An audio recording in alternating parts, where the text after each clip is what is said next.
Learn in my way. If you have the will, I will show you the way. Hi to everyone, welcome to Ara Venkatesh YouTube channel. ఈ channel లో మీకు 6వ తరగతి నుండి 10వ తరగతి వరకు ప్రతి ఒక్క ఇంగ్లీష్ లెసన్ మరియు టెక్స్చువల్ గ్రామర్ పోస్ట్ చేసేస్తున్నాం. మరిన్ని గ్రామర్ వీడియోస్ కూడా తెలుగులో చెప్పి చాలా సులభంగా పోస్ట్ చేయబోతున్నాం. ఈ వీడియోస్ మీరు ఎప్పటికప్పుడు చూడాలనుకుంటే మా ఛానల్ నేమ్ పైన యారా వెంకటేష్ పైన క్లిక్ చేయండి. పైన మీకు హోమ్ వీడియోస్ ప్లేలిస్ట్ అనే ఆప్షన్స్ వస్తాయి. ప్లేలిస్ట్ లోకి వెళ్ళండి. అక్కడ మా వీడియోస్ క్లాస్ వైజ్ గా ఫోల్డర్స్ ఉంటాయి. మీకు కావాల్సిన వీడియోస్ చూడడమే కాకుండా మా ఛానల్ ని సబ్స్క్రైబ్ చేసుకోండి. ఇంత విలువైన వీడియోస్ ని మీ ఫ్రెండ్స్ కి కూడా షేర్ చేయండి. వాళ్ళని కూడా సబ్స్క్రైబ్ చేసుకోమనండి. Thanks to everyone. అందరికీ నమస్కారం అండి. వెల్కమ్ టు యారవ వెంకటేష్ యూట్యూబ్ ఛానల్. నేను మీ వెంకటేష్ యారవ. మనం 5th క్లాస్ నుంచి 10th క్లాస్ వరకు ప్రతి ఒక్క ఇంగ్లీష్ లెసన్ని తెలుగులో చెప్పి పోస్ట్ చేస్తున్నాను అండ్ టెక్స్చువల్ గ్రామర్ కూడా చెప్పి పోస్ట్ చేస్తున్నాను ఎక్సెప్ట్ 5th క్లాస్. సో ఇప్పుడు మనకు 7th క్లాస్ న్యూ సిలబస్ అనేది వచ్చిందండి ఆంధ్రప్రదేశ్లో. సో ఆ 7th క్లాస్ న్యూ సిలబస్లో ఆల్రెడీ ఫస్ట్ యూనిట్ కంప్లీట్ చేస్తున్నాను నేను, అండ్ సెకండ్ యూనిట్ కూడా మనకు లెసన్ చెప్పి పోస్ట్ చేస్తున్నాను. అండ్ ఈరోజు మనం సెకండ్ యూనిట్లో ఉన్నటువంటి పోయం గివ్ మీ స్ట్రెంగ్త్ అనే పోయంని చూడబోతున్నామండి. Okay, so before going to start this my request is, so నా ఛానల్కి సబ్స్క్రైబ్ చేసుకోండి అండ్ మీ ఫ్రెండ్స్ అందరికీ కూడా నా ఛానల్ని షేర్ చేయండి అండ్ వాళ్ళందరినీ కూడా సబ్స్క్రైబ్ చేసుకోమని చెప్పండి. సో ఇక్కడ మీకు వీడియోస్ అన్నీ కూడా ఒక ఫోల్డర్ వైజ్ కావాలనుకుంటే ఇంతకుముందు ఇంట్రడక్షన్లో చెప్పిన విధంగా నా ఛానల్ ఓపెన్ చేసిన తర్వాత పైన ప్లేలిస్ట్లోకి వెళ్తే అక్కడ మీకు ఫోల్డర్స్ ఉంటాయి. అన్ని ఫోల్డర్స్ కనిపించలేదనుకోండి, కింద ఒక యారో మార్క్ వస్తుంది ప్లేలిస్ట్లోకి వెళ్ళాక. సో ఆ యారో పైన టచ్ చేశారనంటే రిమైనింగ్ ఫోల్డర్స్ అన్నీ కూడా మీకు కనిపిస్తాయి అన్నమాట. సో అవన్నీ మీరు వాచ్ చేయడమే కాకుండా ప్రతి ఒక్కరికి షేర్ చేస్తారని అనుకుంటున్నాను. So let us start this. Give me strength, నాకు బలాన్ని ఇవ్వు, నాకు ఒక మనోధైర్యాన్ని ఇవ్వు, నాకు కొద్దిగా ధైర్యాన్ని ఇవ్వు. సో ఎందుకు, ఎలాంటి ధైర్యం ఇవ్వాలి, ఎలాంటి వాటిని ఎదుర్కొనేటటువంటి ధైర్యాన్ని ఇవ్వాలి, ఇంతకు ఎవరిని అడుగుతున్నాడు, ఎవరు అడుగుతున్నారు. ఓకే, సో ఎలాంటి సమయంలో అతనికి ధైర్యం అనేది కావాలి, బలం అనేది కావాలి చూద్దాం. సో ఇక్కడ రవీంద్రనాథ్ ఠాగూర్ గారు అడుగుతున్నారండి. సో రవీంద్రనాథ్ ఠాగూర్ గారి గురించి చూద్దాం. About the poet Rabindranath Tagore. So ఎప్పటి నుంచి ఎప్పటి వరకు ఆయన పీరియడ్ 1861 నుంచి 1941 వరకు. సో రవీంద్రనాథ్ ఠాగూర్ గారిని మనం గురుదేవ్ అని పిలుస్తామండి. అండ్ అతను వెస్ట్ బెంగాల్, ఇండియాలో ఉన్నటువంటి వెస్ట్ బెంగాల్కి చెందినటువంటి పర్సన్ అనమాట. And he was a poet, musician and artist. అతను పోయిట్ మాత్రమే కాకుండా మ్యూజిషియన్ అండ్ ఆర్టిస్ట్. ఓకే, చక్కగా బొమ్మలు వేస్తారు అండ్ మ్యూజిషియన్, మ్యూజిక్ కూడా కంపోజ్ చేస్తాడు అనమాట. Next, he reshaped Bengali literature and music. Bengali యొక్క లిటరేచర్ ఏదైతే ఉందో దానిని మరియు మ్యూజిక్ని, సో ఈ రెండింటికి కూడా ఒక కొత్త రూపాన్ని తీసుకొచ్చాడనమాట. రీషేప్ అని కొత్త రూపాన్ని తీసుకొచ్చాడు. అప్పటి వరకు ఒక విధంగా ఉన్నటువంటిది. ఫర్ ఎగ్జాంపుల్, నా చిన్నప్పటి నుంచి న్యూస్ పేపర్ అంటే ఓన్లీ బ్లాక్ అండ్ వైట్ కలర్లోనే వచ్చేదనమాట. సో బ్లాక్ అండ్ వైట్ కలర్లో ఉండేది. సో సాక్షి పేపర్, సో మనకందరికీ తెలిసిన పత్రిక. సో సాక్షి పేపర్ అనేది కొత్తగా ఒక కొత్త రూపాన్ని న్యూస్ పేపర్స్లలో తీసుకొచ్చింది. ఏంటి, కలర్ పేపర్స్ కూడా ఇవ్వచ్చు, కలర్ పేపర్స్ ఇస్తాము అనేసి. సో ఆ విధంగా ఇక్కడ ఇతను తన యొక్క లిటరేచర్ అండ్ మ్యూజిక్తో ఒక బెంగాలీ లిటరేచర్ అండ్ మ్యూజిక్ కొత్త రూపాన్ని తీసుకువచ్చాడు. He is the author of the Gitanjali which is a collection of beautiful verse. So అతను వర్స్ అంటే పోయమ్స్ అండి. గీతాంజలి అనేటటువంటి ఒక బుక్ రాశాడండి. సో దాంట్లో ఆ గీతాంజలి అంటే ఏంటంటే it is nothing but A collection of poems. So చాలా పోయమ్స్ని కలిపి గీతాంజలి అని ఒక పేరు పెట్టి చాలా పోయమ్స్ అతను రాశాడు. సో దానికి గాను అతనికి నోబెల్ ప్రైజ్ వచ్చిందండి. So he was the first Indian to win the Nobel prize in literature 1913. ఇండియాలో లిటరేచర్ తరపున నోబెల్ ప్రైజ్ పొందినటువంటి మొట్టమొదటి వ్యక్తి రవీంద్రనాథ్ ఠాగూర్ గారు. Next, Tagore's poetry is viewed as spiritual and patriotic. So Tagore's poetry అంతా కూడా ఎలా ఉంటుందంటే కంప్లీట్లీ రిలేటెడ్ స్పిరిచువల్ అంటే ఆధ్యాత్మికత వైపు, లేదా ప్యాట్రియాటిక్ దేశభక్తి వైపుగా ఉంటుందన్నమాట. ఆధ్యాత్మికత అంటే ఏంటి, సో always ఎక్కువగా దేవుడి వైపు మొగ్గు చూపడం అనమాట. అంటే పాపాలను చేయకుండా పుణ్యాలనే చేయడము, పుణ్యాన్ని నమ్ముకొని ఉండడము, మంచి పనులు చేయాలనుకోవడం ఇలాంటివి. సో ప్యాట్రియాటిక్ అంటే దేశభక్తి. సో ఈ రెండింటికి సంబంధించి ఇతని పోయిటరీ అంతా కూడా ఉంటుంది. He was referred to as the bird of Bengal. Bird అంటే పోయిట్. ఓకే, సో బర్డ్ అంటే పోయిట్. సో అతనికి ఆ పేరుతో పిలుస్తారనమాట అతనిని. సో ఇక్కడ మనం కొన్ని గ్లోసరీ చూసి తర్వాత పోయం ఎంటర్ అవుతాం. గ్లోసరీలో మనకు స్ట్రైక్ అని ఉంటుందండి. స్ట్రైక్ అంటే హిట్ ఫోర్స్బుల్లీ, చాలా బలంగా గుద్దడం అనమాట. నెక్స్ట్ పెన్యూరీ. పెన్యూరీ అంటే ఎక్స్ట్రీమ్ పోవర్టీ, చాలా కఠినమైన పేదరికం అన్నమాట. ఫ్రూట్ఫుల్, ప్రొడ్యూసింగ్ రిజల్ట్, మంచి ఫలితాన్ని ఇవ్వడం అంటే సక్సెస్ రావడం. Disown, refuse. డిజోన్ అంటే రెఫ్యూజ్ అంటే దూరం పెట్టడం. నెక్స్ట్ ఇన్సోలెంట్, ఎక్స్ట్రీమ్లీ అన్ప్లెజెంట్ అంటే రూడ్గా బిహేవ్ చేయడం అనమాట. ఇర్రెస్పెక్టబుల్ అంటే రెస్పెక్ట్ లేకుండా అండ్ రూడ్గా బిహేవ్ చేయడం. నెక్స్ట్ మైట్, ఇంప్రెసివ్ పవర్ అంటే చాలా పవర్గా ఉండడం, చాలా అధికారంలో ఉన్న వాళ్ళని మనం ఇన్సోలెంట్ మైట్ అని కూడా పిలుస్తూ ఉన్నాం, అంటే బాగా డబ్బుండే వాళ్ళని, ఇలాంటి వాళ్ళని. నెక్స్ట్ ట్రైఫిల్స్ అంటే చాలా చిన్న చిన్న విషయాలు అనమాట. Things of little value or importance, చాలా తక్కువ ఇంపార్టెన్స్ ఇచ్చేటటువంటి విషయాల్ని ట్రైఫిల్స్ అంటాం. Okay, so let us start our poem give me strength. So ఒకసారి పోయం అంతా చదివి తర్వాత లైన్ టు లైన్ ఎక్స్ప్లెనేషన్ చూస్తాం. This is my prayer to thee, my Lord, strike at the root of penury in my heart. Give me the strength lightly to bear my joys and sorrows. Give me the strength to make my love fruitful in service. Give me the strength never to disown the poor or bend my knees before insolent might. Give me the strength to raise my mind high above daily trifles, and give me the strength to surrender my strength to thy will with you, sir, with love. So it was written by Rabindranath Tagore.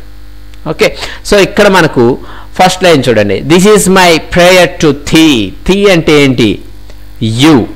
Old ఇంగ్లీష్లో ఇలాగే use చేస్తాం అన్నమాట. థీ అంటే you అనేసి. పాతకాలం ఇంగ్లీష్లో థీ అంటే you అని. లాస్ట్ లైన్లో మనకు థై వచ్చింది. థై అంటే యువర్ అని. థై అంటే యువర్ అని. So this is my prayer to thee అంటే ఇది నా ప్రార్థన, నీకోసం, నీకు నా ప్రార్థన, నేను నిన్ను ఈ విధంగా ప్రార్థిస్తున్నాను. ఎవరిని? My lord. మై లార్డ్ అంటే ఎవరు? గాడ్, దేవుణ్ణి.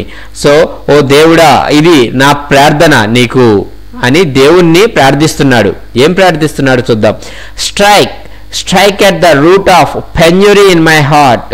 పెన్యూరీ అంటే ఏంటి? ఎక్స్ట్రీమ్ పవర్టీ అని చూసాం. ఇక్కడ పేదరికం అంటే not material poverty. Okay, financial poverty కాదు, డబ్బు లేకపోవడం కాదు పవర్టీ అంటే. ఇతని ఉద్దేశంలో పెన్యూరీ ఇన్ మై హార్ట్ అంటే నా హృదయంలో, నా గుండెల్లో ఉన్నటువంటి ఆ భయాన్ని, ఓకే, ధైర్యం లేకపోవడం అన్నమాట. అండ్ మంచి గుణాలు లేకపోవడం, మంచి గుణాలు లేనటువంటి పేదరికం నాలో ఉంది. ఓకే, అండ్ భయం అనేటటువంటి ఒక పేదరికం నాలో ఉంది. సో దానిని తొలగించి నా హృదయంలో ధైర్యాన్ని నింపు, ఒక మంచితనాన్ని నింపు అని అడుగుతున్నాడు. సో ఇక్కడ పెన్యూరీ అంటే extreme poverty, that is not a material poverty.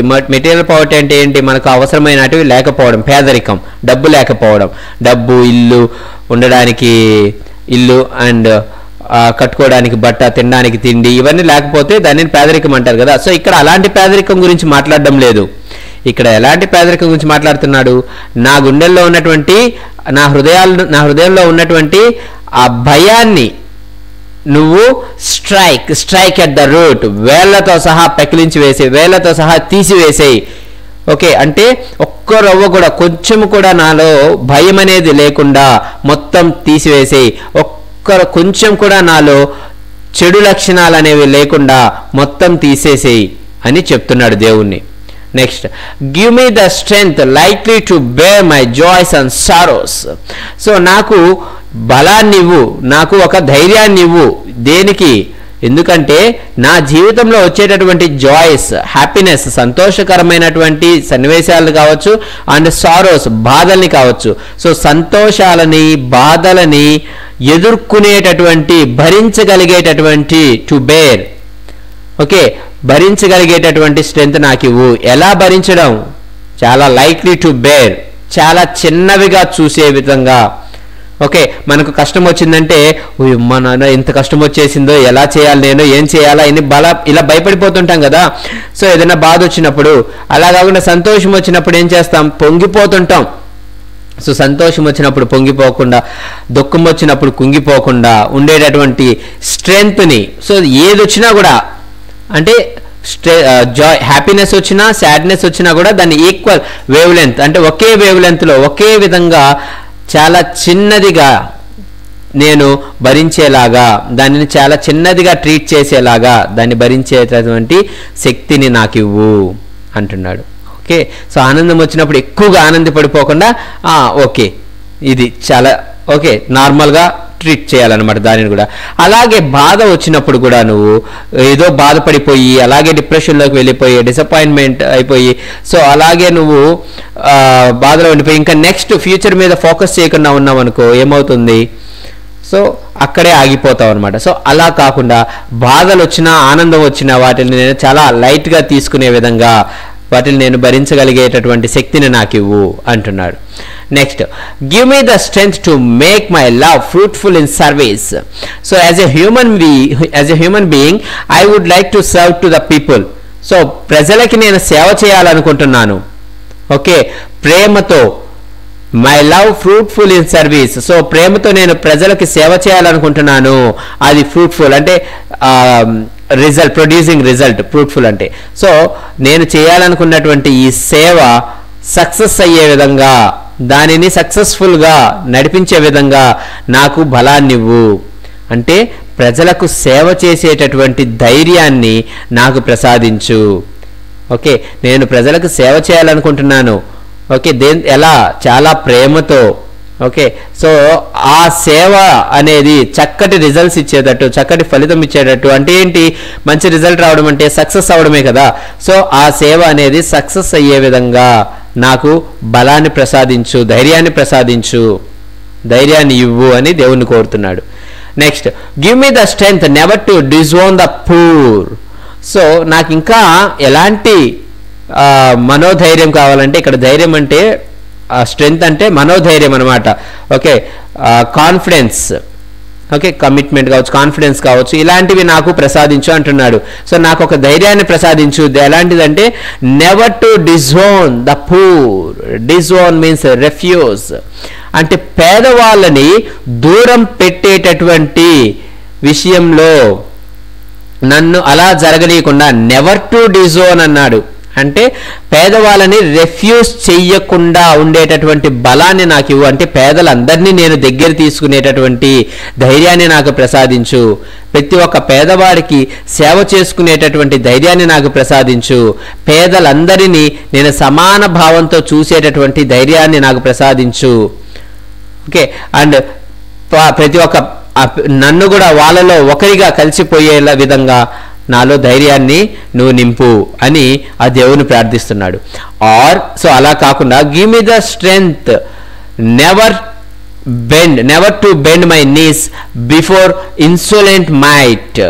So insolent might అంటే, ఇన్సోలెంట్ అంటే అన్ప్లెజెంట్ అంటే రూడ్ అండి, చాలా రూడ్గా బిహేవ్ చేయడం, రెస్పెక్ట్ లేకుండా బిహేవ్ చేయడం. ఇన్సోలెంట్ మైట్, పవర్, అధికారం ఉంది కదా అనేసి, డబ్బు ఉంది కదా అనేసి వాళ్ళు ఎలా చెప్తే అలా పేదవాళ్ళు నడవాలి అని కొంతమంది అనుకుంటారు కదా. వాళ్ళకున్న అధికారంతో లేదా వాళ్ళకున్నటువంటి ఆ డబ్బు పవర్తో పేదలందరినీ వాళ్ళ గ్రిప్లో పెట్టుకోవాలనుకుంటారు, వాళ్ళని బానిసలుగా చూడాలనుకుంటారు. ఓకే, సో ఇది మనకు బ్రిటిష్ వాళ్ళు ఉన్నప్పుడు పోయం రాశారు. సో చాలా వరకు రవీంద్రనాథ్ ఠాగూర్ గారి పోయంలు అన్నిట్లో కూడా బ్రిటిష్ వాళ్ళ గురించి ఇన్వాల్వ్ చేస్తూ రాస్తూ ఉంటారనమాట. సో ఇక్కడ ఈ మీనింగ్లో కూడా వాళ్ళ యొక్క అధికారం ముందు నేను మోకాళ్ళ పైన నిలబడకుండా ఉండేలా ధైర్యాన్ని ప్రసాదించు. అంటే వాళ్ళ అధికారానికి నేను తల వంచకుండా ఉండేలా చూడు నన్ను. అంటే వాళ్ళ ముందు నేను bend my knees before insolent might. వాళ్ళ ముందు నేను, బానిసలు ఎలా కూర్చుంటారు, వాళ్ళ ముందు మోకాల పైన కూర్చుంటారు కదా బాగా డబ్బుండే వాళ్ళ ముందు ఆ కాలంలో. సో అలాంటి దాని నుండి నాకు విముక్తిని ప్రసాదించు, నాకు బలాన్ని ఇవ్వు, అలా నేను ఉండకుండా ఉండేదానికి, అంటే దేనినైనా ఎవరినైనా ఎదుర్కొనేటటువంటి బలాన్ని నాకు ప్రసాదించు. సో ఇక్కడ చూడండి ఈ లైన్లో, పేదవాళ్ళని దగ్గర చేసుకునేటటువంటి మనోధైర్యాన్ని నాకు ప్రసాదించు, అండ్ డబ్బుండే వాళ్ళ ముందు మోకాళ్ళ పైన కూర్చోకుండా నన్ను ఉండేలాగా ఆ ధైర్యాన్ని నాకు ప్రసాదించు అని చెప్తున్నాడు. Next, give me the strength to raise my mind high above daily trifles. So daily trifles అంటే చాలా అన్ఇంపార్టెంట్ థింగ్స్, ఓకే, చాలా అంత ముఖ్యమైనవి కాదు. డైలీ ట్రైఫుల్స్ అంటే డైలీ రొటీన్స్, ప్రతిరోజు మనకు చిన్న చిన్న విషయాలు ఎన్నెన్నో జరుగుతూ ఉంటాయన్నమాట. ఓకే, సో అలాంటి చిన్న చిన్న విషయాలు, to raise my mind high above daily trifles. So నా తలని ఎప్పుడు నేను తలెత్తుకు జీవించేలా చూడు. రోజు జరిగేటటువంటి చిన్న చిన్న విషయాలకు నేను ఆలోచనలో పడిపోయి తలదించుకొని కుంగిపోయి అలాగే డిసప్పాయింట్మెంట్లోకి వెళ్ళిపోయి సో అప్సెట్ అయ్యేటటువంటి సిచ్యువేషన్ నాకు కలిగించకుండా, సో ప్రతిరోజు మనం ఎదుర్కొనేటటువంటి విషయాలు అవి చాలా చిన్నవండి. ప్రతిరోజు మనం చూసే విషయాలన్నీ చాలా చిన్నవి, అంతకు మించిన ఎన్నెన్నో కష్టాలు అనేవి ఉన్నాయి, ఎన్నో ప్రాబ్లమ్స్ ఉన్నాయి. సో నీ లైఫ్లో నీకు డైలీ వచ్చేవి ఇవే ప్రాబ్లమ్స్, ఇవే కష్టాలు అని అనుకుంటే ఇక దేశం మొత్తం మీద ఓకే ప్రతి ఒక్కరు ఎన్నో మనకన్నా ఎక్కువ ప్రాబ్లమ్స్ని ఫేస్ చేస్తూ ఉన్నారు. సో వాటన్నిటినీ గుర్తు చేసుకొని నా జీవితంలో నేను రోజు ఎదుర్కొనేటటువంటి ఈ చిన్న చిన్న విషయాల ముందు నేను తలదించకుండా తలెత్తుకునేలాగా నాకు ధైర్యాన్ని ప్రసాదించు అని అంటున్నా. అంటే సో మన జీవితంలో వచ్చే చిన్న చిన్న కష్టాలకి నువ్వు ఎప్పుడు తలదించవలసిన అవసరం లేదు, అంతకు మించిన కష్టాలు ఎన్నో ఉన్నాయి. భగవద్గీతలో శ్రీకృష్ణుడు కూడా మనకు చెప్పింది ఏంటంటే, కాలిలో ముళ్ళు గుచ్చుకునేందని బాధపడకు, కంట్లో గుచ్చుకోనందుకు సంతోషించు అని అంటారు. అంటే కాల్లో ముళ్ళు గుచ్చుకున్నందుకు అయ్యో నాకు ముళ్ళు గుచ్చుకునేసింది, అయ్యో ఇంకెలా చేయాలా ఏం చేయాలా అని నువ్వు బాధపడితే అక్కడే కూర్చునేదానికన్నా ఒరే కాల్లోనే కదా గుచ్చుకునింది, కంట్లో గుచ్చుకోలేదు కదా, కంట్లో గుచ్చుకుంటే ఏమైండు చూపు పోయి ఉంటుంది, కానీ కాల్లోనే కదా గుచ్చుకునింది కాబట్టి సంతోషించు అని చెప్పారనమాట. సో ఆ విధంగా నీ రోజువారీ వచ్చేటటువంటి చిన్న చిన్న కష్టాలకే నువ్వు తలదించవలసిన అవసరం లేదు. ఓకే, సో అలా తలదించనీయకుండా నాకు బలాన్ని ఇవ్వు, నాకు మనోధైర్యాన్ని నింపు నాలో అని అడుగుతున్నాడు దేవుణ్ణి. And give me the strength to surrender my strength to thy will with love. Thy means your, okay, your will with love. So నన్ను నీకు నేను దాసోహం అయ్యేలాగా, అంటే దేవుడికి ఓకే నీకు నేను సేవ చేసే విధంగా ప్రేమతో, ఓకే నేను నీకు మాత్రమే సొంతమయ్యే విధంగా నాలో ధైర్యాన్ని నింపు. ఓకే, అంటే మన మైండ్ అనేది అసలు స్టేబుల్గా ఉండదండి, కాన్స్టెంట్గా ఉండదు. ఏదో ఒక ఆలోచన. అయ్యప్ప మాల వేస్తారు, అయ్యప్ప మాల వేసినప్పుడు మాండలిక అంటే 40 రోజుల వరకు చాలా నిష్ఠతో ఉండాలి అని అంటారు. రంజాన్ మాసం వస్తుంది, రంజాన్ మాసంలో 1 నెల రోజుల పాటు చాలా నిష్ఠగా ఉండాలి అని అంటారు. సో అంటే ఆ 1 నెల రోజుల పాటు నీకు దైవారాధన తప్ప ఇంకా వేరే ఆలోచన అనేది ఏది ఉండకూడదు. అంటే నిన్ను నువ్వు ఆ దేవుడికి సమర్పించుకోవడం అంటే ఏంటంటే నీ మైండ్ని నీ కంట్రోల్లో పెట్టుకోవడం అనమాట. సో అది ఇక్కడ మీనింగ్. సో నా మైండ్ని ఎలాంటి చెడు ఆలోచనల వైపుకు వెళ్లకుండా నీ మార్గంలోనే నీ ఆలోచన పైనే ఉండేటట్టుగా నాకు బలాన్ని ప్రసాదించు. So give me the strength to surrender my strength to thy will with you.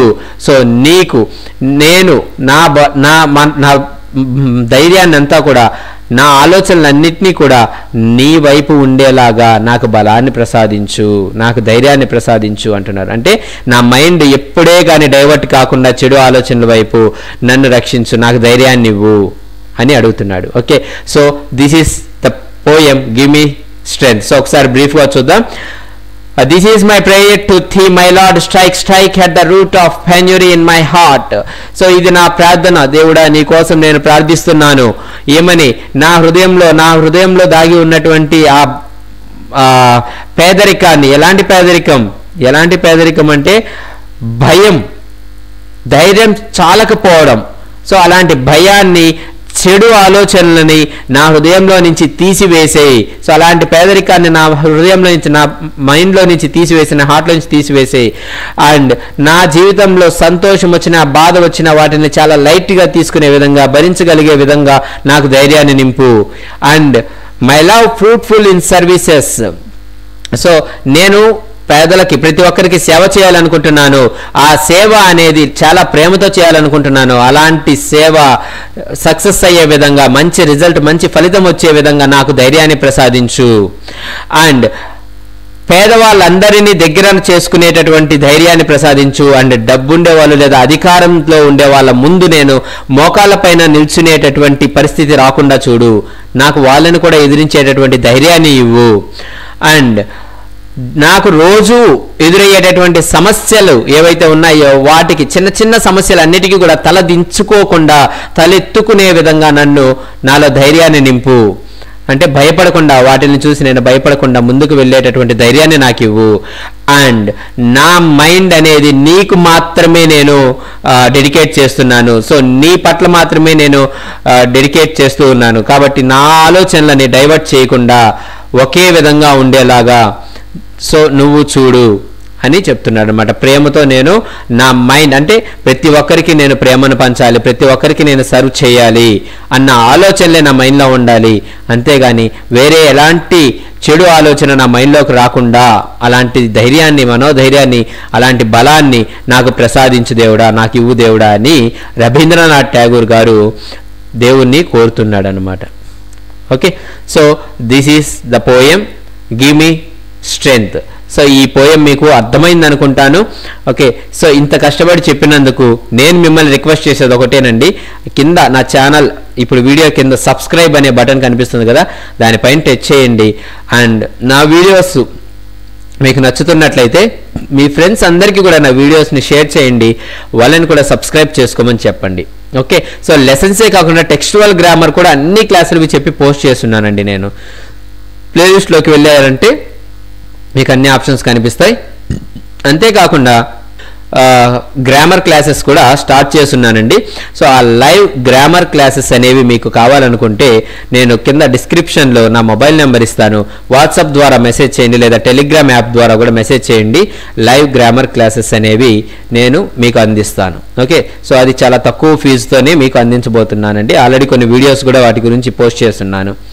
And ప్రతి ఒక్క lesson and textual grammar class wise links అనేవి కూడా కింద డిస్క్రిప్షన్లో ఇస్తానండి. Okay, so thank you for watching this video. This is Venkatesh Yarava.